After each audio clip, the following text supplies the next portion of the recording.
Newfoundland, in the mind of a lot of people, is a foggy and cloudy island. That is true. If you go in spring or summertime,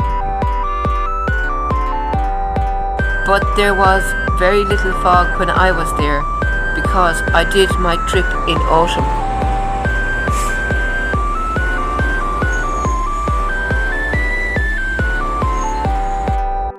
In Corner Brook, I got the bicycle. Then I cycled to Grow Mourne National Park. From there, two ladies gave me a lift and also brought my bicycle to Lance O'Meadows and St. Anthony's. Then I hit the road with my bike and went to St. Barb. From there, I took the ferry to Blanc-Sablon. On the mainland, I rode to Red Bay, Labrador. The same thing back to St. Barb. With the bicycle, I went to Port au Choix. Further on to the Grosse Mourne National Park and back to Corner Brook. Then I went down to Stevensville Crossing. Afterwards, I went to Grand Falls, Windsor via Red Indian Lake. I hit the Trans-Canada Highway to Gander and through the Terra Nova National Park. Then I did a jigsaw to Bona Vista. Afterwards, I went to the Avalon Peninsula. There I cycled a few miles along the north coast and finally a few miles to the capital, St. John's, along the east coast.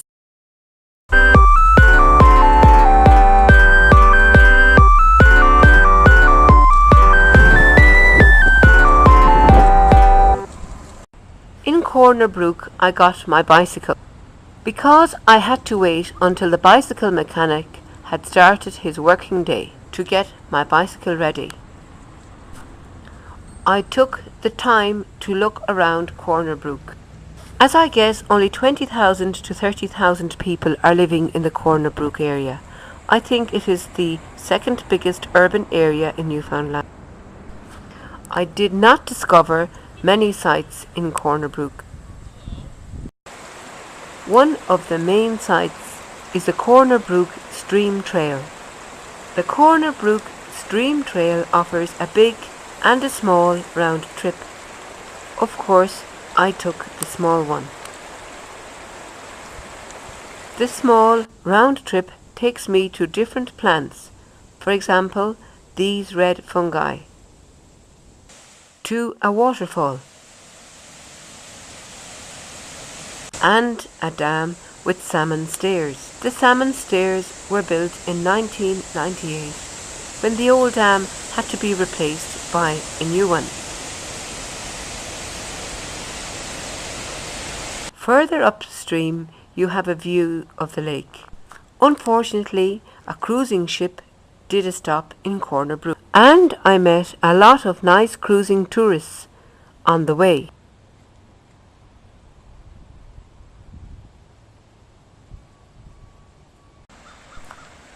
The river flows through a wood, which not only contains trees, but also an apartment tower.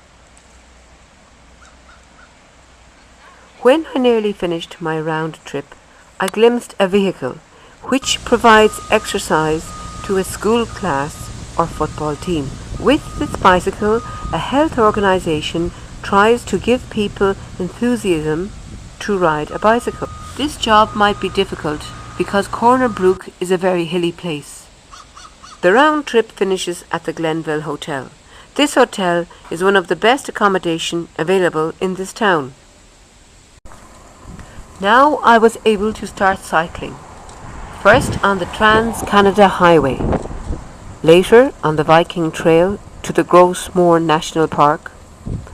The Viking Trail goes from Deer Lake to Lance O'Meadows in the north. The first 40 kilometers I had backwind and it was easy. Later the wind came from the side. At the end I had the wind against me, so I arrived at the tablelands next morning. tablelands are one of the few places on earth where you can see mantle stone.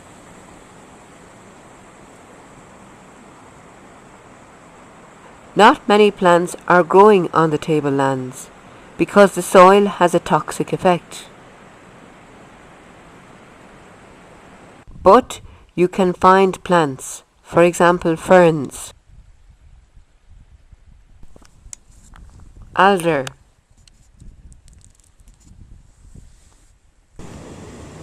daisies, or juniper. But also a typical Newfoundland plant like the Labrador tea. But also there are growing insect-eating plants, for example this moor kettle plant. National park workers put 2 chairs like a couple at good lookouts. They offer couples, doesn't matter which kind, a romantic opportunity. The Gross Mourne Discovery Centre is just 2 miles from the tablelands away. The Discovery Centre tells you about the geology, biology and diversity of this national park. You also can watch a film about the Gross Mourne National Park. There I met a ranger who did a guided tour through the tablelands. The tours took place only Tuesdays, Thursdays, Saturdays and Sundays at 10 o'clock. She studied history of national parks. She told me that Canada has established the first national park system in the world. You have a good view to Bon Bay from the Discovery Centre.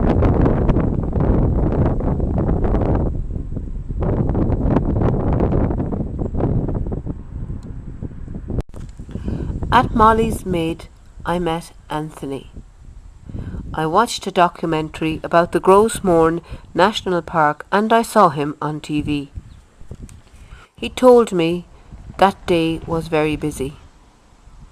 He did not have only the film crew but also lots of friendly cruising tourists in his shop. He would be happy if the national park workers would keep the season for longer during the year.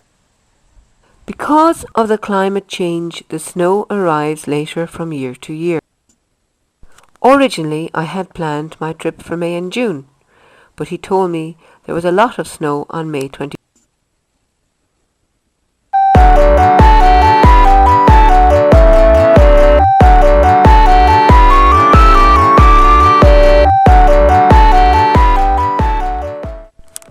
Before I went to Rocky Harbour, I stopped at Bon Bay, Little Pond and the South Hills at the Viking Trail.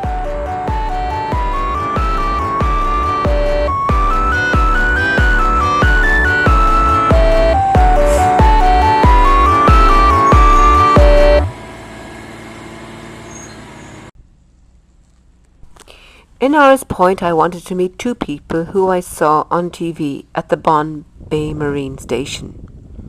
When I arrived, I discovered that I was 24 hours too late for the last open day of the season. It would reopen in May, so I was only able to see the aquarium from outside.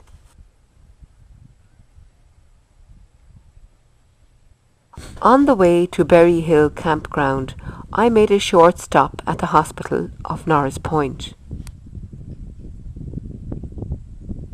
Just before I arrived at Berry Hill Campground, I met 2 ladies who offered a lift.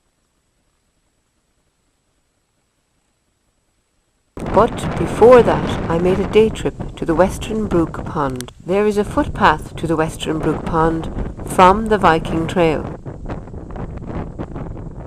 Besides this walking path, there are a few nature beauties, for example, this Moor River, or this plant whose name I don't know.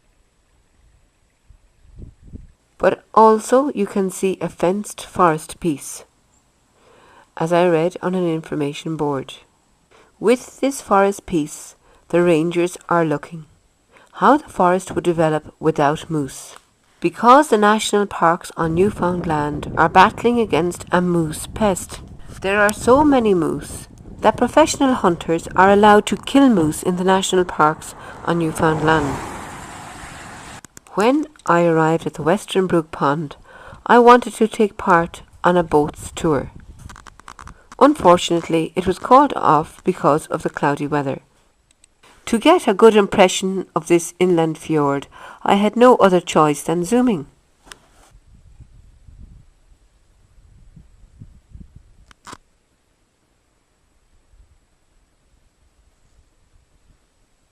On the way back, I had time to visit Lobster Cove Lighthouse, close to Rocky Harbour. Lobster Cove Lighthouse is a museum.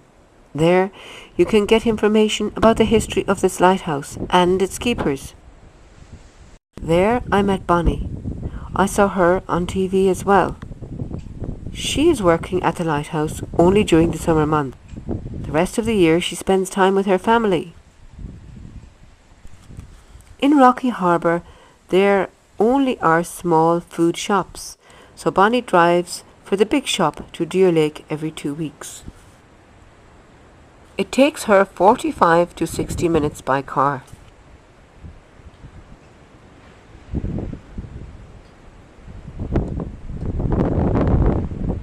Around the Lobster Cove Lighthouse there is a forest way.